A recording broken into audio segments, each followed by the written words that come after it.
எதை கேட்டாலும் செருப்பு வாறு அறந்தாலும் ரப்பிட்ட கேளு. கடைக்கு போயிடாது.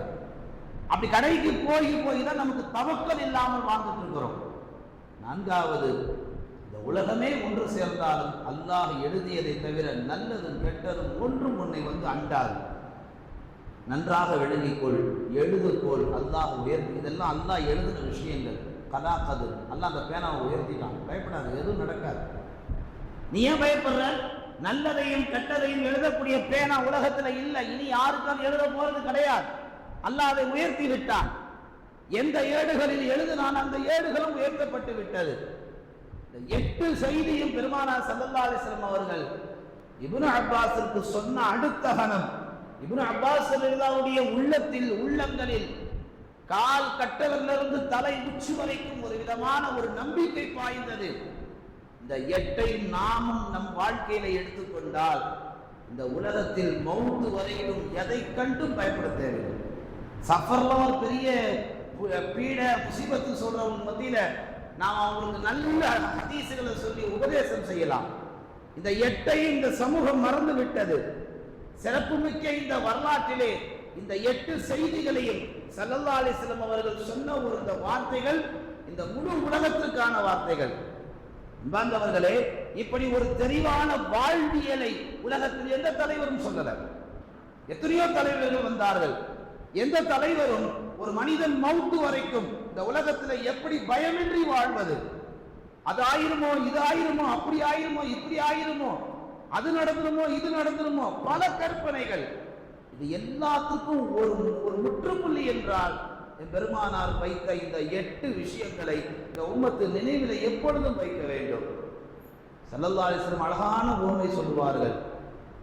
ஒரு பேருந்து அல்லது ஒரு ரயில் அல்லது ஒரு விமானம், இந்த மூன்றும் இதை இயக்கக்கூடிய ஓட்டுநர்கள் பயணிக்கக்கூடிய அந்த பயனாளிகளுக்கு சொல்ல முடியுமா, நான் விபத்திற்குள் ஆக்காமல் இந்த வாகனத்தை இயக்குவேன்? எந்த ஓட்டுநராக சொல்ல முடியுமா?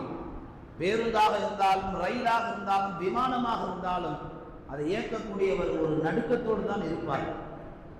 என்னால் இயக்க முடியும், ஆனால் உறுதி தர முடியாது.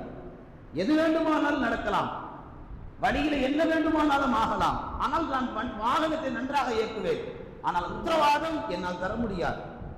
உலகத்தில் எல்லா ஓட்டுநரும் இதைத்தான் சொல்லுவார்கள். ரசூல் ஸல்லல்லாஹு அலைஹி வஸல்லம் சொல்லுகிறார்கள், உலகம் என்ற இந்த பேருந்து, உலகம் என்ற இந்த ரயில், உலகம் என்ற இந்த விமானம், நான் சொல்லுகிறேன், நீங்கள் எல்லாம் பயணிகள். இந்த உலகத்தில் நீங்கள் மன வலிமையோடு வாழுங்கள். இந்த 8 விஷயத்தை உள்ளத்தில் பதிய வைத்தார்.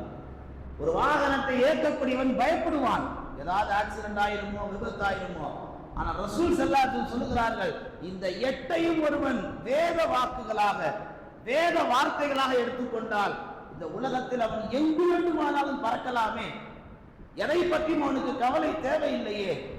இப்ப இந்த 8ஐயும் இந்த உம்மத்து உள்வாங்கவில்லை. இந்த 8 செய்திகளும் ரசூலுல்லாஹ் எப்பொழுது சொன்னார்கள்? 1447 ஆண்டுக்கு முன்னால் சொன்ன இந்த வார்த்தைகள் இன்றளவும் இந்த மண்ணிலே சக்தி வாய்ந்த வார்த்தைகளாக ஒலிக்கிறது, ஜொலிக்கிறது என்று சொன்னால் சொன்னது யாரு? உத்தம நபிகள் நாயகம் ஸல்லல்லாஹு அலைஹி வஸல்லம் அவர்கள். ஒவ்வொன்றும் நீங்கள் யோசித்து பாருங்கள். ஒவ்வொன்றும் பல ஆயிரம் பல கோடிக்கணக்கான உள்ளர்த்தங்களை உள்வாங்கியது.